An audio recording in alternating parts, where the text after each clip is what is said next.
Over the past decade, Tamil cinema has witnessed a remarkable evolution both in terms of storytelling and technical advancements. From experimental narratives to groundbreaking performances, the industry has constantly pushed boundaries and set new benchmarks. In this video, we'll explore the top 10 trends that have defined Tamil cinema during the past decade, offering an insightful glimpse into the evolution of storytelling, visual aesthetics, and the socio-cultural influences that have left an indelible mark on the industry. From exploring the rise of independent filmmakers and the emergence of unconventional narratives to the growing prominence of women centric films and the fusion of regional cinema with global sensibilities, we embark on a captivating journey through the realms of Tamil cinema's most influential trends. Watching out for the oppressed class. Caste as a system has been treated like a theory in Hollywood, something that exists but in a universe far from ours. Even the movies that vouched against caste practices never really addressed the grassroots level problems. Filmmakers turned blind eye to the politics of Dalit representation in cinema, and very few understood the importance of letting the oppressed speak. In such a scenario, there enters a man spearheading a movement in Tamil cinema. The name is Paranjit. His movies, whether it is Kala or Madras, started a much needed political discourse in cinema. Paranjit perhaps is the first filmmaker to openly acknowledge casteism, something other filmmakers failed to do. Paranjit is also responsible for introducing another solid filmmaker in Mari Selvaraj, whose anti-caste movie Pariyerum Perumal left a lasting impact, especially for its heart-rending climax sequence. Amshan Kumar's indie Manu Sangada is another movie that touched upon the everyday harassment and violence faced by the Dalits. Gopi Nayanar's Aram and Metri Maran's Asuran are the results of what Paranjit started in 2012 when he made his directorial debut with Attakatti. A humorous twist. This decade saw an evolution in the way filmmakers fitted comedy into the average Tamil feature film.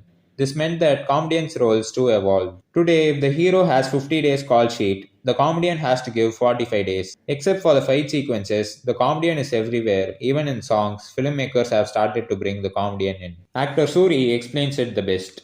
During the days of Gaundamani Sendil and Vivek Vadivel, there was a separate comedy track. They will shoot for 3 days and give 10 days worth footage. The success or failure of a film did not affect the comedian. The loss would only affect the hero and the producer. But today, the comedian has to travel from beginning till the end of the movie. In those days, a comedian worked for 45 to 50 films a year. But nowadays, the comedians are able to do only 2 to 3 films a year, more than what a Tamil film hero does. His assessment is right. Kaipulla as an entity is far more successful than the film winner. However, a few comedians have been turning this disadvantage into their advantage. Names like Santanam and Yogi Babu have been appearing in full length comedy films this decade to try and undercut the limitations otherwise placed on their talents. It will be interesting to study how this trend evolves into the new decade. Switching lanes.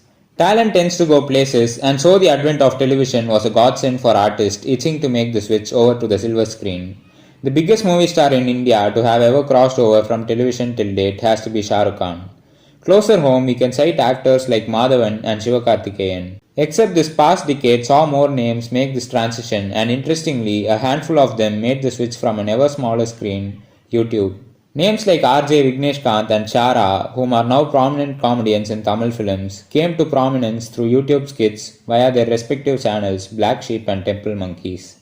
But Sivakarthikeyan is the biggest name among this lot. A mimicry artist turned anchor for Star Vijay in a previous life, Sivakarthikeyan is a bona fide star in Tamil cinema today, who is capable of pulling in numbers that only names like Rajnikant, Ajit Kumar, and Talapati Vijay can better. Sequel rush.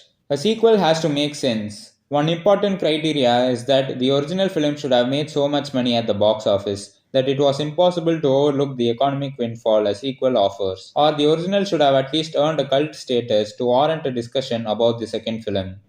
However, save a small number of films, most of the sequels that Tamil cinema gave us did not improve on the box office return of their originals, and only served to raise the question of why does the film need a sequel.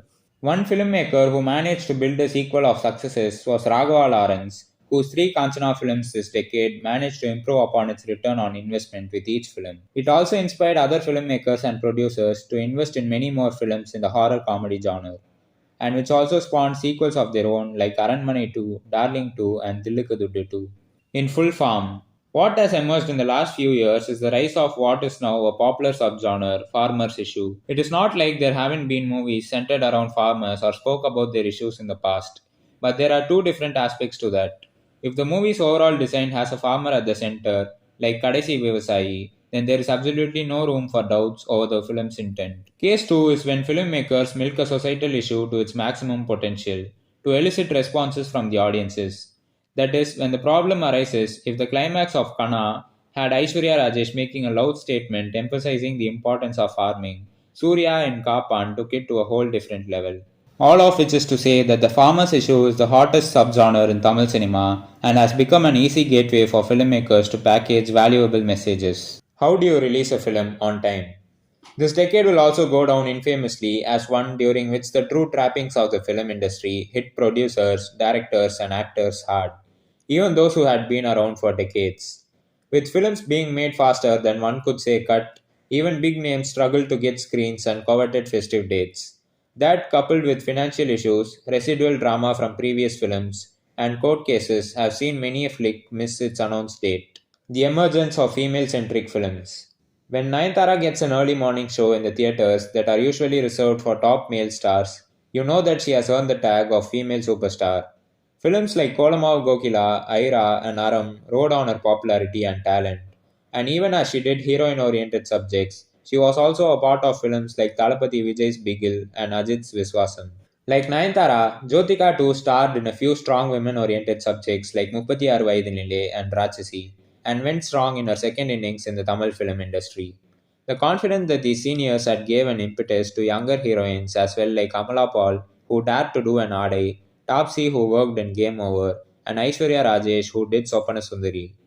With Trisha, Samantha, Aishwarya Rajesh, and Kirti Suresh doing more subjects, the list goes on. Stars working with young filmmakers.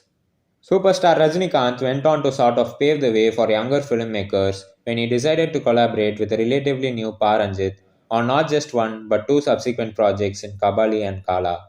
He also signed Karthik Subraj for Peta, which became a big hit, thus indicating to every other star in town to trust content and fresh ideas. Even now, he is doing movies with young directors with his upcoming movie Jailer, directed by Nelson Dilip Kumar. This idea to strike a balance between content and commercial fare has percolated to other heroes as well.